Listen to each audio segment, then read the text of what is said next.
Ekosistem bisnis dalam masa pandemi COVID-19 saat ini menunjukkan ciri-ciri berupa iklim finansial yang bergejolak. Terjadinya pengalian fokus perusahaan ke mitigasi risiko kesehatan dan penanganan COVID-19, serta meningkatnya ancaman keamanan cyber, menjadikan risiko penyuapan dan korupsi tetap harus diwaspadai. Menko Perekonomian Erlangga Hartarto menegaskan perusahaan berperan penuh dalam membantu pemerintah mencegah terjadinya korupsi. Hal ini ditegaskannya saat menjadi pembicara dalam webinar berjudul Managing the Risk of Bribery Amidst the Pandemic in the Private Sector. Berbagai pemulihan ekonomi, termasuk dengan swasta, tentu harus didorong berbasis tata kelola yang baik, dan ini diharapkan menjadi kepercayaan para investor terhadap iklim bisnis di Indonesia. Mengantisipasi terjadinya tindak pidana korupsi, pemerintah telah menerbitkan peraturan pemerintah pengganti Undang-Undang Nomor 1 Tahun 2020 untuk memberikan landasan hukum bagi pemerintah dalam menetapkan kebijakan di bidang keuangan negara dan sektor keuangan. Tim Liputan iNews melaporkan. Pemirsa, warga sekitar Muara Baru, Jakarta Utara mendapat vaksinasi dosis kedua. Warga antusias dan mengantre sejak pagi. Ribuan warga mendapat vaksinasi COVID-19 dosis kedua di Pasar Modern Muara Baru.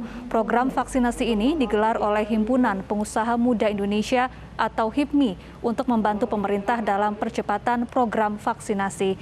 Dalam program ini, 3.500 dosis vaksin jenis Sinovac dan AstraZeneca disiapkan untuk warga. Warga yang datang untuk vaksinasi antusias karena selain diinjeksi, warga juga mendapat bantuan sembako.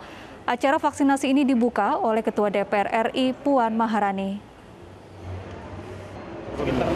Kalau kita emang cari masyarakat Muara Baru, masyarakat nelayan bebas, yang penting dia datang ke sini mendaftar, karena kita mau mendekatkan sama masyarakat yang lebih bawah, makanya kita paketkan dengan bagi-bagi sembako.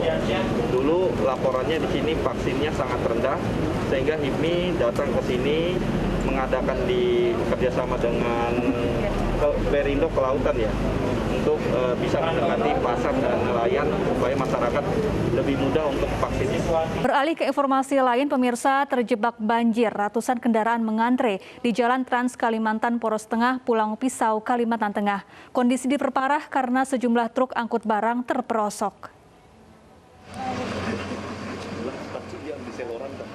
Banjir yang melanda Kabupaten Pulau Pisau, Kalimantan Tengah belum surut hingga menerjang ruas jalan Trans Kalimantan Poros Tengah.